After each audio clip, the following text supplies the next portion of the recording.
Hello les passionnés d'industrie, alors bienvenue sur le seul média qui parle vraiment des enjeux RH de ce secteur. Et son objectif? Vous partager des stratégies, des astuces et de l'actionnable pour redevenir l'industrie qui fait envie. Je suis Claire Tenaillot, je suis hôte de ce podcast et fondatrice de Be Wanted. Et mon job? Faire rayonner votre industrie. Je vous aide à structurer votre fonction RH et bâtir votre marque employeur.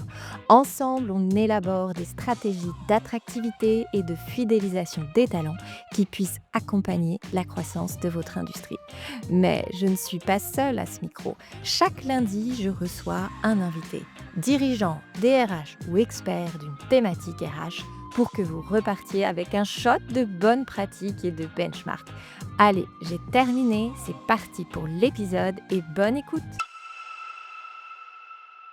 Je te propose qu'on attaque direct. Tu sais, si on a une petite routine, on commence toujours par 3 questions pour mieux te connaître. Alors qu'est-ce qui t'anime? Qu'est-ce qui te révolte et qu'est-ce qui te fait peur? Dis-nous tout. Alors, ce qui m'anime, aujourd'hui et depuis quelques années, c'est de justement redresser la filière textile, en France, hein, ce côté réindustrialisation, de notre territoire et donc c'est, aujourd'hui de, diriger, ma petite entreprise, Chantel Épernay, et de revaloriser le métier, des couturières et du savoir-faire textile. OK. Alors qu'est-ce qui te révolte? Alors ce qui me révolte, un exemple, les passages de commandes, françaises de l'État français, notamment liées au textile, qui peuvent être faites, justement, sur des pays, à l'étranger et non pas, dans notre filière, sur notre territoire. Ça me Donc, révolte, oui. Mmh. l'absence de commandes publiques dans le textile, fléchées vers des industries françaises en tout cas et qui produisent en France surtout. C'est exactement ça, ouais. Mmh. Mmh, je partage, je partage. Et qu'est-ce qui te fait peur? Bien, ce qui me fait peur, en effet, c'est, de pas avoir, de recrutement parce que même si, il y a des marques et des clients aujourd'hui et qui veulent faire du made in France, c'est, aujourd'hui de trouver en fait, nos futurs, employés, de demain. Mmh. OK, bon, écoute, tu n'es pas là par hasard. D'ailleurs, Delphine, tu es la toute première invitée que je reçois, dans le secteur du textile, donc je suis, super, contente, que tu représentes déjà, la filière, de mettre en valeur aussi la filière, à travers le podcast, à travers le média. Alors, qu'est-ce qu'on va voir dans cet épisode? Eh bien, d'abord, on va s'attacher à ton propre parcours parce que tu as un très bel exemple, d'engagement et de fidélité au sein d'un groupe. Donc tu vas nous expliquer, eh bien, qu'est-ce qui t'a fait toi, rester au sein du groupe, Chantel. Ensuite, on va parler, de l'attractivité des métiers du textile, mais des métiers techniques parce que c'est quelque chose qui te tient à cœur. Et enfin, on va parler, justement des compétences, de tout ce que vous mettez en place, en termes de transmission des compétences. Alors c'est parti pour le programme. Je te laisse d'abord te présenter en quelques mots. Dis-nous tout. Qui es-tu? Que fais-tu? Ta vie, ton œuvre. Ah. Donc moi, je suis Delphine, je suis la directrice du site Chantel à Épernay, le site historique du groupe Chantel, qui a aujourd'hui 85 employés. Je suis une passionnée de l'univers, de l'habillement.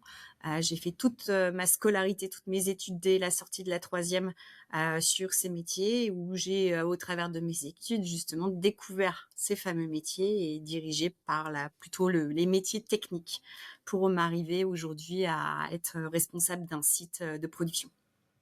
OK, donc Delphine Chapelot, puisque tu n'as pas, donné ton nom. OK, écoute, alors c'est parti. Est-ce que déjà tu peux nous parler un peu parce que tu as un parcours, rare et qui mérite d'être valorisé. Ça fait 24 ans, hein, c'est ce que tu me disais que tu es, au sein du groupe, dans la même entreprise. Alors déjà, qu'est-ce qui toi te fait vivre? Qu'est-ce qui t'anime au sein de cette entreprise? Et qu'est-ce qui fait un tel engagement, en fait, au quotidien? Alors oui, en effet, je suis arrivée il y a plus de 24 ans maintenant, à Épernay dans ce site. À la base même, je ne suis même pas de la région, sparnassienne, donc de la région champenoise. Je suis plutôt, de l'ouest de la France, je suis du Mans et je suis arrivée ici, c'était mon premier job, donc complètement déracinée, avec aucune connaissance sur le territoire en me disant comme beaucoup de personnes: «Je vais pas rester très, très longtemps en fait, hein. C'est juste histoire de quelques mois et je vais vite revenir, dans ma campagne sartoise ou peut-être même ailleurs et finalement 24 ans, je suis toujours là et pourquoi? Parce que, bah, en fait, finalement, quand j'ai passé les portes de cet atelier, j'ai découvert déjà un produit, puisque même si j'avais fait mes études dans l'habillement, là, j'ai découvert ce que c'était que la corsetterie c'est vraiment très, très spécifique comparé à de l'habillement un peu plus classique des robes, des jeans, des vestes. Là, il y a vraiment une spécificité, une demande de dextérité, du matériel et puis la lingerie, bah, là, pour le coup, moi, ça m'a parlé évidemment parce que, bah, je suis une femme, donc je l'utilise aussi au quotidien et donc forcément, il y a eu un attrait sur ce produit, que je connaissais pas et qui m'a intéressée tout de suite. Donc déjà, il y a eu cet aspect OK. produit. Le produit, OK. Exactement et ensuite, bah, au travers, voilà, du produit, ce qui m'a tout de suite aussi, enfin marqué, c'est, les valeurs en fait, du groupe Chantel et qui se transmettaient en fait au travers du personnel. C'est-à-dire que j'ai tout de suite eu la sensation d'arriver, ouais, dans une grande famille. Donc moi qui étais déracinée, qui étais toute seule, bah, finalement en fait j'ai trouvé des collègues et plus que des collègues qui étaient là pour vraiment, te transmettre leur passion au quotidien et te porter en fait, dans ton métier. Et donc ça a été, voilà, le produit, l'excellence du produit les collègues, les valeurs qui, bah, te font sentir bien, font que, bah, 24 ans après, tu es toujours là. En fait, tu es donc un bébé Chantel, du Oui. coup. Et quand tu as commencé, tu occupais quel poste, chez Chantel, du coup? Alors moi, quand j'ai commencé, je suis arrivée en tant qu'agent bureau d'études. Donc ce OK. métier voilà, c'est une métier technique où, on élabore en fait, bah, les prix de revient, on définit les processus de fabrication, les différentes opérations dont on va avoir besoin. Donc c'était, voilà, la technique du produit. Oui, donc en fait, tu as le design, du produit, enfin, en tout cas, c'est déjà, dessiné et toi, tu prépares l'industrialisation, finalement. Exactement, c'est exactement ça, ouais. On passe juste après les stylistes. On collabore aussi avec les stylistes parce que, voilà, ils ont des Sur le belles niveau de idées. faisabilité, j'imagine technique, c'est-à-dire qu'à un moment, de l'idée à la faisabilité, il y a peut-être, Bah, des fois, il y a un gap en effet, hein, donc on essaye de faire atterrir ce beau petit monde qui parfois est un peu trop perché et puis, alors l'atterrissage, c'est la faisabilité, mais c'est aussi le prix, hein, puisque, bah, ça reste, voilà, ça doit rester, des produits qui doivent être accessibles aussi et donc forcément, sur l'utilisation de la matière, les différents, composants et ben, on peut atteindre des fois des montants qui ne sont pas, satisfaisants pour le côté marketing et donc, bah, ça justement, c'est un travail en fait, hyper intéressant parce que c'est, ultra aussi, collaboratif et donc, oui, c'est grisant. Mmh. OK. Donc alors non seulement tu as passé, 24 ans, en tout cas tu es depuis 24 ans pour être plus précise dans la même entreprise sur le même site, mais du coup tu as évolué puisque tu nous dis que tu es rentrée au bureau d'études et aujourd'hui tu es directrice du site. Donc j'imagine qu'il y a aussi cette possibilité, d'évolution au sein de l'entreprise où tu t'es dit: «Bon et bien, j'ai de quoi voir venir, satisfaire potentiellement, mes envies d'évolution et d'apprentissage. Ouais, complètement. Alors c'est vrai que, enfin, tu m'aurais dit à 24 ans, «Delphine, tu finiras un jour, directrice de site», clairement je t'aurais dit: «Claire, là c'est pas possible. Enfin non, là tu rêves». Mais, donc je le voyais pas, c'est, comme ça dès le démarrage, mais en tout cas, j'ai tout de suite, senti que l'évolution en interne était présente, en fait, dans l'entreprise.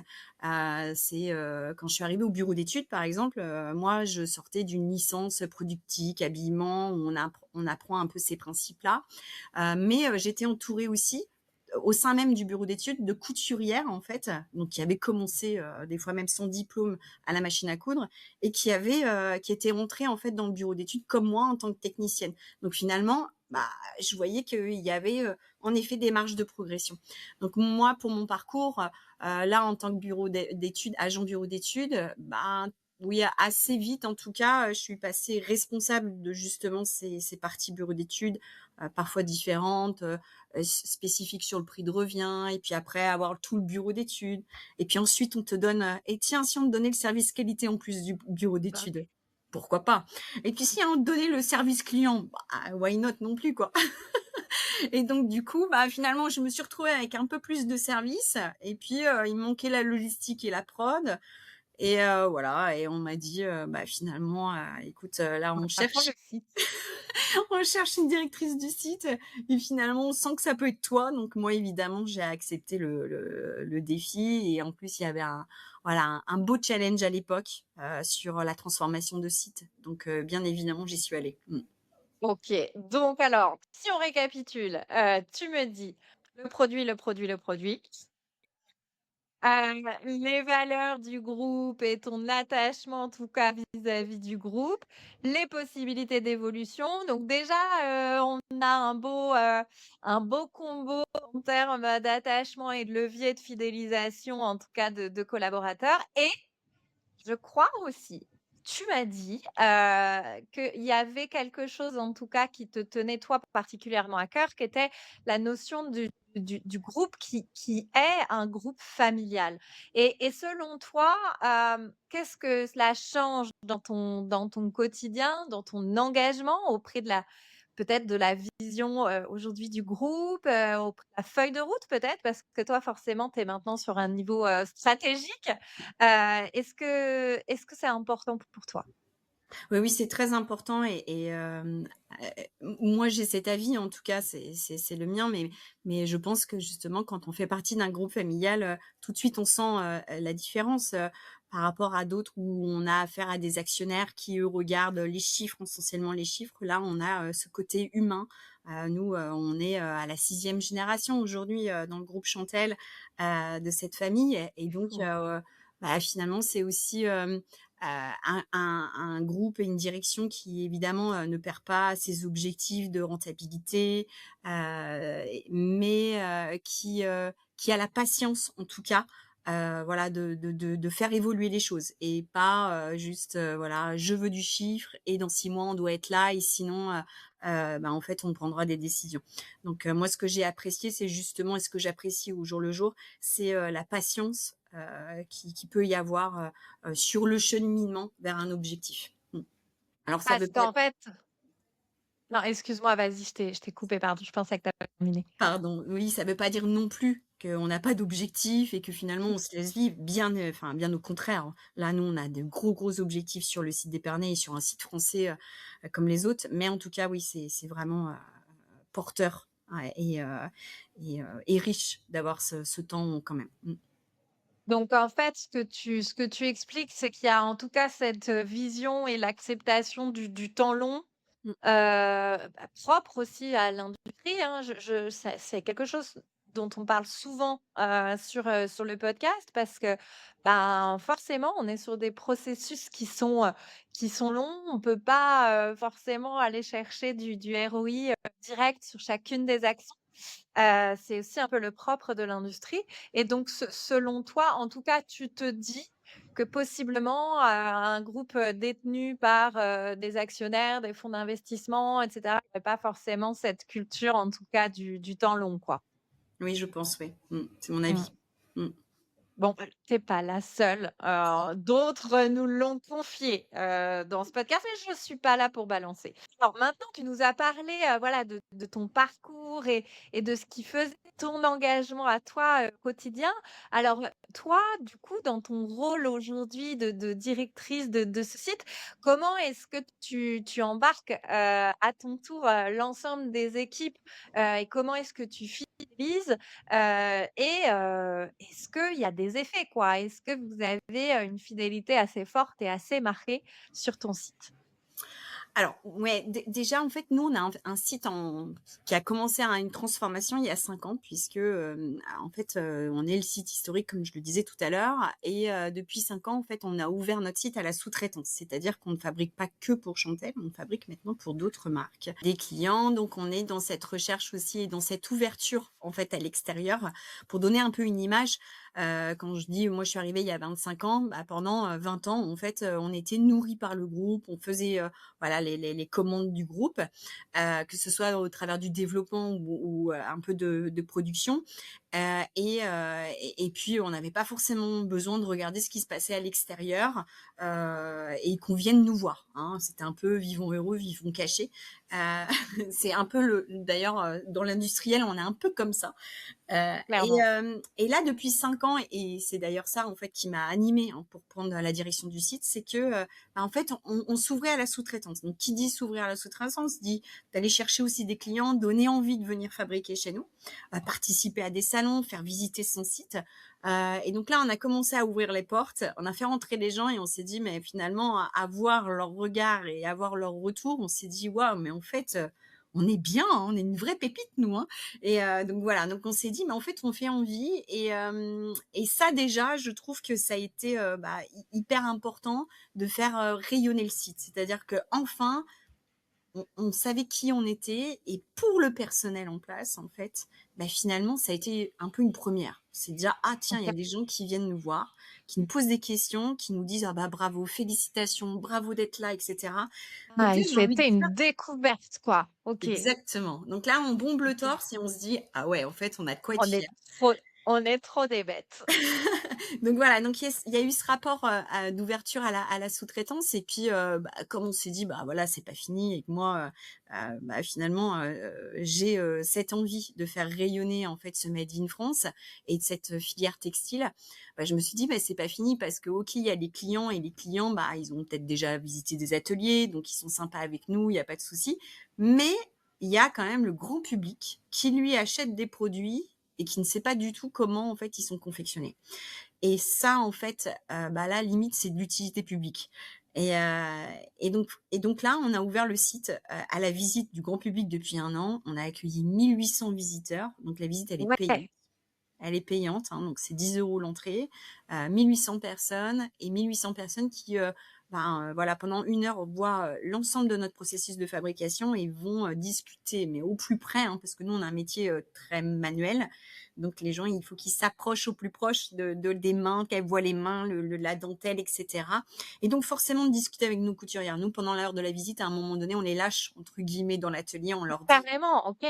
ah ouais, allez-y, parlez avec elles, discutez, elles adorent et en effet et donc aujourd'hui, c'est vrai, bah, ces couturières qui font un métier qui est méconnu, et où, bah, quand on achète, son soutien-gorge en magasin, on ne sait pas, combien il y a d'étapes, qu'il y a 40 étapes pour le fabriquer, qu'il y a 25 pièces dedans et que finalement ça passe de main en main, qu'il y a toujours une personne derrière une machine et qu'il y a pas une machine qui bosse toute seule.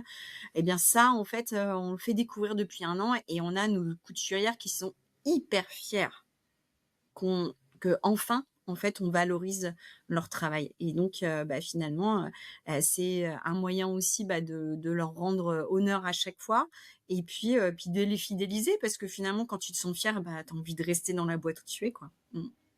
Et tu vois, c'est peut-être une question candide, voire une question un peu con, pardon. Mais en fait, je me dis: «C'est quand même fou que ce métier de couturière». Enfin, il y a, plusieurs décennies, c'était un métier hyper courant et hyper nécessaire. Tu Mmh. vois, je vais te parler de ma vie, mais moi, ma mamie était couturière. Elle était d'ailleurs couturière en télétravail, figure-toi, c'est très drôle. Mais elle était couturière, elle allait, toutes les semaines à l'atelier récupérer son matériel, ses plans, Et oui. ses patrons et cetera, c'était déjà découpé et en fait, elle rentrait chez elle, elle avait, une machine à coudre, une surjeteuse fournie par l'atelier, elle travaillait de chez elle Ah oui. et mais bref, on s'en f enfin, bisous mamie, mais je veux dire, c'était pas trop le sujet, mais c'est juste pour illustrer qu'à l'époque, c'était un savoir-faire essentiel, tu vois? Mmh. Donc c'est fou que, tu aujourd'hui en 2026, tu me dises: «On ne parle même plus de ces métiers-là». C'est bien là l'impact, clairement d'une politique de délocalisation, de désindustrialisation. C'est fou que tu aies besoin de poser ce constat, quoi. Enfin, Exactement. Tu sais quand est-ce qu'on l'a vu? Il y a eu une époque, du coup, où on s'est dit: «Ah tiens, les couturières finalement ça sert» et ben c'était l'époque covid. Parce que, tout le monde s'est dit: «Ah, et bah, ouais, tu sais faire des masques toi? Tu pourrais pas nous faire des masques?» Et en fait, c'était impressionnant, en fait, cette période. En tout cas pour nous qui sommes dans le textile et avec ce savoir-faire de confection, ça a été vraiment une époque où là, on a eu besoin de nous. Mais vraiment, hein. Moi, j'avais mon ouais. téléphone qui sonnait, de la sous-préfecture, pour dire, «Vous pourriez pas faire des surblouses?» parce que nous, on galère, on sait plus et jamais, encore une fois, jamais j'aurais pensé un jour recevoir un appel d'une sous-préfète pour dire: «Delphine, on a besoin de vous pour faire des surblouses et c'est essentiel, les soignants en ont besoin». Jamais j'aurais pensé ça et donc pour la petite histoire, on a ouvert le site qui était fermé au 16 mars comme, voilà, on a été mis au chômage partiel et moi j'ai créé une assoce, pour bien faire la part des choses entre, Chantelle et les personnes qui allaient venir faire des surblouses. On était bénévoles pendant 2 mois et demi. On a fabriqué 25 Ouais. surblouses qu'on a arrosé tous les établissements hospitaliers et cetera sur le territoire, enfin à Marnay. Et voilà et ça a été exceptionnel. On a été reconnus par l'État, pour ça, mais ouais et donc là, ça a été une période où on s'est dit: «Mais finalement les couturiers, waouh, mais ça sert quoi». Enfin, moi je me rappelle Mmh. aussi d'avoir fait une vidéo pour justement, la présidence de la République où il fallait, dire, «Porter un masque, c'est essentiel» et en fait dans ce spot publicitaire, tu avais toute l'industrie, textile qui allait des fabricants de couettes, à des fabricants de vestes, c'était incroyable et donc oui, c'est là où en fait on s'est dit: «Ah ouais quand même en fait finalement, bah, on se sert». C'est un savoir-faire essentiel finalement. Exactement, ouais. C'est non, mais c'est fou qu'on ait pu en enfin, tu vois, avec le recul maintenant, je trouve ça fou que l'on ait pu en douter et de passer d'un extrême à l'autre où c'était super essentiel il y a des décennies, tu vois? Enfin, quelques décennies en arrière, sans pour autant aller trop loin et où aujourd'hui tu me parles presque d'un savoir-faire qui est devenu, complètement désuet, pour le Mmh. grand public en tout cas. Exactement, ouais. Heu, Mmh. c'est OK, c'est dingue et alors du coup, qu'est-ce que ça veut dire? Donc tu nous expliques qu'aujourd'hui vous faites beaucoup d'actions de promotion en tout cas, bah, des métiers, des actions, auprès du grand public, je sais que vous faites aussi venir des lycéens, des étudiants et cetera, découvrir le site. Est-ce que du coup depuis que vous avez cette ouverture-là, peut-être aussi cette ouverture médiatique, notamment, depuis que vous avez ouvert, à des clients. Est-ce que tu as vu un avant-après? Est-ce que vous avez plus facilement de candidatures? Est-ce que tu sais le mesurer aujourd'hui ou à peu près en tout cas? Alors oui, alors déjà en fait, encore une fois pour revenir à ma mon parcours, quand je suis arrivée il y a 25 ans, une couturière ici qui partait en retraite, elle était pas remplacée. On recrutait des techniciens dans les bureaux d'études, mais on remplaçait plus les couturières. Et puis ensuite, justement, c'est là où, le on a commencé de la sous-traitance et donc on a re de nouveau eu besoin de capacités en fabrication et là, on s'est dit: «Ah ben là, maintenant, on a besoin de bras, on a besoin de petites mains, donc du coup, on va recruter» et donc depuis, 4 ans, on a recruté 15 personnes. Mais en fait, c'était, pour moi exceptionnel parce que, je te dis, en 20 ans, 0 Mmh. couturière recrutée et là, en 4 ans, 15 nouvelles qui arrivent et donc là, c'était déjà, déjà très, très fort parce qu'on ne recherchait pas des couturières. Donc voilà. Mmh. Donc là, évidemment, ben, quand on s'est dit, «Bon, bah, maintenant il faut recruter», c'est là où, bah, là, on s'est attaqué au mur du recrutement et qui veut venir chez nous et qui a le savoir-faire et en fait, ouh là, bah, ça va pas être si facile que ça. Mmh. Parce que du coup, vous êtes une des seules, industries textiles de ton territoire? Oui, ouais, ouais, dans la Marne, oui. Après, on a le bassin troyen, qui est à une centaine de kilomètres. Mmh, ouais, bah, c'est pas en termes de mobilité, tu fais pas la route pour bosser, tu fais pas 100 kilomètres quoi. Exactement, ouais. En tant que couturière, ouais, non, tu fais pas ça. Donc voilà, donc on a quand même un lycée qui, propose un bac pro de couturière, donc à Reims, donc qui est situé à 30 kilomètres de chez nous. Donc c'est, en effet une source, de recrutement. On va faire d'ailleurs un job dating là, parce que là les bacs pro, vont bientôt C'est ça? arriver et Ouais donc on fait la sortie des écoles, hein, mais si je puis dire. et oui, Et oui, oui, mais c'était pas facile parce que, bah, déjà, oui, les filières ont disparu avec les industries donc là, au démarrage, quand on a dit: «OK, on a besoin de bras», ah ouais, on a lancé la petite annonce, bon, bah, ça s'est pas précipité. On a fait des opérations où on s'est dit: on allait former, évidemment, si je peux parler de formation, on a formé des formé groupes. en interne. Ouais, Exactement. Ah là, nous, de toute façon, c'est obligatoire puisque comme je disais tout à l'heure, au travers du produit, même quand ce qu'on dit, hein, même quand tu sais coudre, tu sais pas coudre un soutien-gorge parce que, bien sûr. voilà, la lingerie, le soutien-gorge, c'est de la matière qui est que extensible, des composants extensibles et Ouais. donc forcément du matériel qui est différent et donc ben, quand tu sais coudre une jupe, tu sais pas coudre un soutien-gorge et donc forcément quand tu arrives chez nous et ben, il y a un minimum de 3 mois de formation pleine, donc par une formatrice dédiée, qui va t'apprendre en fait, les gestes. Mmh. Ouais, puis j'imagine qu'après, à poste et en fonction de vos flux de production, vous adaptez d'abord sur des postes simples, peut-être avec des j'imagine qu'il y a plusieurs matières sur un soutien-gorge, donc j'imagine que vous adaptez en fonction de la matière, en fonction des types d'opérations, et que vous faites une progression pédagogique et à la prise de poste en fonction de cela. Oui, c'est ça, ouais, tout à fait, ouais, on y va crescendo, hein. On commence pas par l'opération la plus difficile, histoire de de que Allez, ça. on va voir ce que vous avez dans le bide. Non, non, voilà, donc non, non, on commence par un peu des opérations, comme tu dis, standards, basiques et puis, petit à petit, on monte sur le degré de difficulté, et d'apprentissage. Donc ouais, c'est ça, c'est un peu des plans de formation. On a évidemment, tout un plan, tout un recensement aussi des postes qui, vont bientôt aussi manquer parce que, on a des départs en retraite, et voilà, qu'on prévoit et donc forcément des postes qui vont être tendus. Donc on sait que voilà, même si, tu commences par les opérations de base, il va falloir très vite aller vers des opérations qui, seront, derrière, tendues. Et et sécuriser ses savoir-faire parce que, j'imagine donc de ce que je comprends, vous avez très peu de turnover parce que Mmh. tu me dis que vous n'avez pas recruté en l'espace de 20 ans. Donc j'imagine qu'il y a une vraie fidélité, des équipes, mais effectivement, les personnes qui sont là, depuis probablement plus de 20 ans sont peut-être même encore plus que ça, sont bientôt sur le départ. Donc comment sécuriser vos compétences qui sont critiques? Mmh. Assurer une transmission sur ces tâches, complexes ou peut-être ces cas un peu particuliers que vous pouvez avoir en production, que ce soit pas détenu que par les anciens et dans toutes les mêmes têtes, quoi. C'est ça vos enjeux aujourd'hui? Ah oui, c'est complètement ça, ouais, c'est ça, c'est, nous,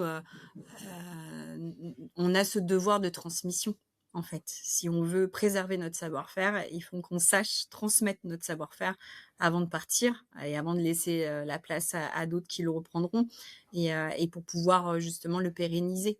Donc c'est vraiment ça l'enjeu et donc même si, il y a, des mois de formation, une formatrice dédiée aujourd'hui parce qu'on est vraiment dans des phases de recrutement. Mais on a aussi de toute façon, après même cette formation, du tutorat, de cette transmission. Alors que nous, évidemment, chez nous, hein, c'est un petit secret, mais qu'on appelle, une transmission mère-fille. En fait, parce que, on est 85, on est 81 femmes, donc c'est ce qu'on appelle entre nous, voilà, la transmission mère-fille, en effet. C'est important. OK. OK, c'est chouette et alors, du coup, parce que tu vois, moi, je travaille beaucoup sur, les enjeux de compétences, j'accompagne beaucoup de clients, particulièrement en ce moment, hein, sur ces enjeux de sécurisation des compétences. Hem, de ce que tu m'expliques, j'ai l'impression quand même que le savoir-faire est relativement, formalisé, aussi par la nécessité d'industrialiser, d'optimiser les coûts tout en garantissant la qualité. Donc ça nécessite en industrie ça, une formalisation importante, des processus, des procédures et cetera. Donc j'imagine que ça facilite, tout de même, cette transmission. J'imagine aussi que vous avez des standards à poste de travail et cetera, qui viennent faciliter tout de même. Alors ça fait pas tout, mais disons que c'est un élément critique pour favoriser la transmission.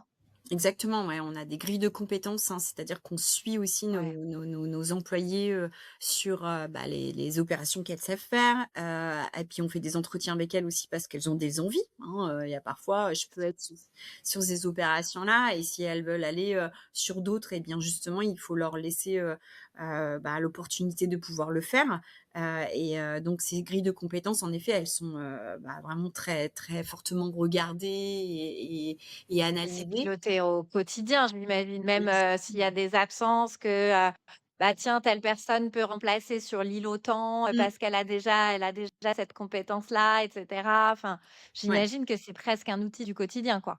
ouais, exactement. Alors après, on a l'outil, mais on a enfin, il y a 50 couturières. C'est vrai que, tu vois, dans un Donc vous couloir, savez. là, Ouais. c'est quasiment toutes les heures où: «Tiens, j'ai besoin d'une fille qui sait faire les points d'arrêt, j'ai besoin d'une fille qui sait faire du surjet», enfin voilà et là, Ouais, il y a les noms qui se fusent. On n'a pas besoin d'ouvrir la grille. Normalement, on connaît bien ouais. les personnes, mais ça n'empêche que de temps en temps d'avoir aussi une vision de même si tu as les noms, de savoir en fait que oui, ah par contre au niveau des points d'arrêt, là, quand Flo elle Il est va un peu partir juste. en Mmh. en retraite, il y en aura plus que 3 et là ça peut être tendu. Donc oui, oui, ces grilles de compétences, elles sont quand même, bien scrutées et puis oui, on a des process, on a des dossiers techniques qui, justement, sont toujours faits par, bah, le bureau d'études et les agents méthodes qui suivent, les produits et qui accompagnent en fait, les personnes au poste pour, parce que même si en fait, on peut avoir une formation, très généraliste. Après, nous, c'est suivant la matière, suivant le produit, tu peux encore découvrir de nouvelles choses, hein. C'est pas toujours la c'est pas toujours Ouais, pareil, c'est quoi. ça. Ouais. Évidemment, c'est pas toujours les mêmes opérations, pas toujours les mêmes produits, surtout depuis que vous avez ces nouveaux clients. Et alors, je vais juste me permettre de faire une parenthèse sur le sujet compétences et la grille de compétences et la manière dont vous l'utilisez, parce qu'en fait, c'est un sujet qui revient souvent et notamment alors, effectivement, c'est plus simple quand on a des usines de taille, en tout cas réduite, disons à taille humaine, mais dès lors qu'on dépasse les 100-150 collaborateurs, ça Mmh. devient, extrêmement compliqué, notamment en termes de priorisation parce qu'on va pas pouvoir analyser chacun des postes, d'un coup, jalonner la progression pédagogique de, nos 15 postes différents de production et cetera. Donc tout cela, en fait, moi, j'ai une méthode que j'ai déployée qui est dispo dans le QGRH, hein, pour ceux qui nous écoutent là actuellement. C'est un sujet, ô combien essentiel, aujourd'hui parce que le groupe Santel n'est pas le seul, à avoir besoin de sécuriser ses compétences. C'est un vrai point de douleur pour plein d'industriels.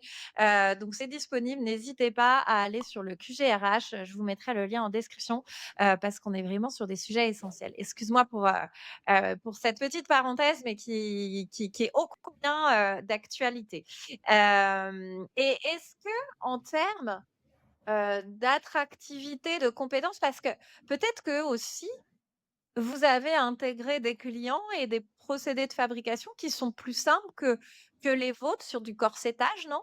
Ça a peut-être permis de simplifier aussi certains postes et donc une progression pédagogique un peu plus, évidente? Ouais, complètement. En fait, cette ouverture à la sous-traitance, c'était aussi une ouverture à d'autres techniques, et Mmh. aujourd'hui, on ne sait on évidemment, on sait faire de la corsetterie, hein, ça c'est notre héritage, mais on sait faire plein de choses. Alors pareil, on est très prétentieuse, hein, quand tu sais faire un soutien-gorge, alors tu sais tout faire. Oui. Voilà ce qu'on se Eh bien dit. sûr.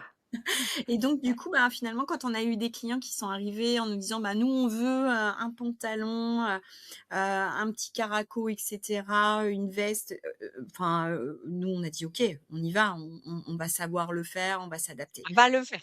Ouais, nous, on dit jamais non, en fait, hein, et du coup, on s'est lancé et oui, c'est plus simple aussi pour, justement les nouvelles arrivantes aussi qui nous rejoignent.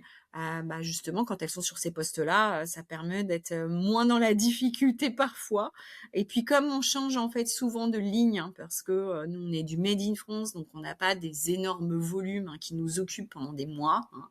Ouais, Notre c'est des petites séries ou enfin, en tout cas, séries mesurées, quoi. C'est ça, notre force, c'est l'agilité aussi, et donc du coup, bah, hein, finalement, des fois, quand, même peut-être une nouvelle arrivante, va un peu galérer sur, bah, une fabrication, bon, bah, et ben, ça lui permet aussi de passer des fois sur un autre produit qui va être plus simple et qui va pouvoir lui remettre de la confiance. Parce que ça, c'est important aussi de pas perdre confiance, sur, des postes où on va être, se retrouver en difficulté et rester là-dessus, quoi. Mmh. Ouais. OK, il existe d'autres sites en France qui font encore, qui ont encore cette expertise de la corsetterie ou le corsettage? Je ne sais plus. La corsetterie, on dit, oui, mais je La pense que les 2 se corsetterie, disent. OK et Alors, ouais, il existe encore, alors après je pense qu'on est le plus grand, en fait, le plus industrialisé, plus grand, mais il existe encore mais très peu, hein. Là, je parle, enfin ça se compte sur les doigts d'une main. Mmh, ouais, d'accord. mmh. OK, ouais, donc un savoir-faire qui vraiment, vraiment se perd donc toi, tu as la sensation ou en tout cas tu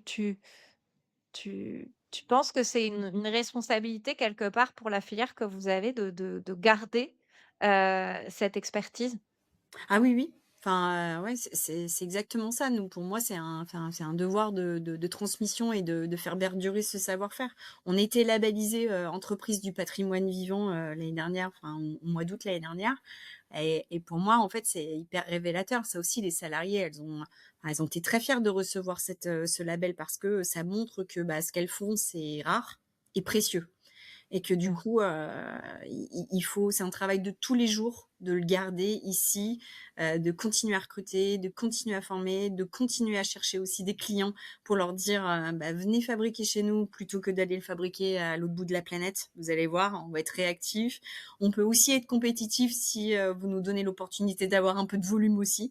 Donc voilà, c'est des discours en fait qu'il faut pas lâcher, pour que justement, ben, ces métiers en voie de disparition ben, finalement, soit là encore, dans 10 15 et puis, 50 ans à venir. Mmh. Oui, parce qu'en fait, c'est ça le sujet, c'est on manque pas de marques françaises, heu, mais on manque de marques françaises qui produisent en France, Mmh. Ouais, c'est ça, ouais. y compris sur de la lingerie, quoi. Mmh. C'est ça qui Exact. est OK. Écoute, j'aurais encore plein de questions, mais je trouve que déjà, enfin, surtout toi, tu nous as livré, plein de choses.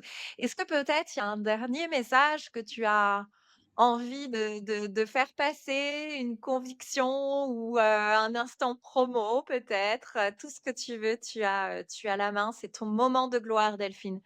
Je m'emballe un peu, hein, pardon. Merci. Oui, alors l'instant promo, beh, c'est de justement d'encourager, toutes les personnes qui écouteront de ce podcast de venir, pousser les portes de notre atelier, de découvrir en fait, notre savoir-faire, notre culture, nos valeurs comme moi je l'ai fait il y a 25 ans. Alors je demande pas de rester pendant 25 ans ici, hein, il y a pas de souci. On peut repartir au bout d'une heure et vous verrez, vous serez hyper satisfaits. Vous ne serez pas séquestrés, promis. Promis. Oui. OK et donc il suffit d'aller, j'imagine, sur votre site et Oui. réserver sa visite, c'est Ouais, ça? j'ai fait la promo, mais à moitié. Mais en effet, Chantelle Épernay et donc là, on tombe sur la page de réservation. Généralement, c'est des vendredis, c'est des samedis où on peut, réserver son créneau d'une heure et à la fin, d'ailleurs, je n'ai pas précisé, mais à la fin de ce parcours, de découverte eh bien, il y a aussi un espace de vente et surtout des cabines où on a du personnel du service qualité chez nous qui, justement offre une parenthèse, pour, pouvoir, connaître sa taille puisque, ce qu'on annonce en fin de visite, c'est 80 des femmes ne connaissent pas leur taille Mmh. de soutien-gorge et ça, c'est hyper important, en fait, de passer dans des mains expertes qui conseillent pour qu'enfin, on se sente bien dans des produits qui sont du quotidien. Donc heu, donc c'est un petit plus aussi à la fin de la visite, se faire plaisir.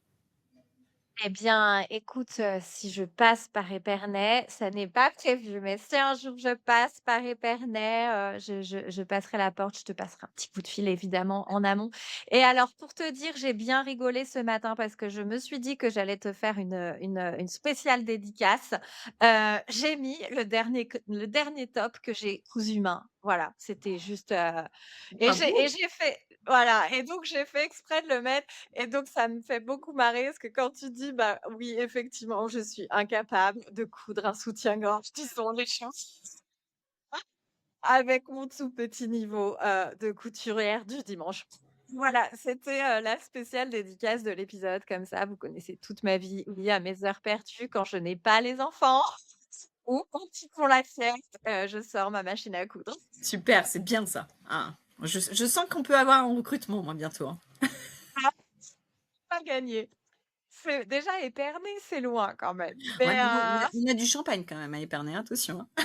ah, bah, ouais, mais là, tu vois, si tu me prends par les sentiments, je rappelle que tout abus d'alcool est dangereux pour la santé. Non, mais écoute, en tout cas, avec grand plaisir, de passer faire un tour, sur le site. Mmh. Merci, franchement, j'ai appris plein de choses. Je suis contente, aussi de mettre ma petite pierre à l'édifice pour, l'industrie textile française. Consommez en France, et soutenez, voilà, nos industriels du textile. C'est hyper important de contribuer à ça. Merci beaucoup, Delphine. Merci Et beaucoup Claire, puis merci pour cette visibilité, plaisir. merci. Avec plaisir. À bientôt. À bientôt.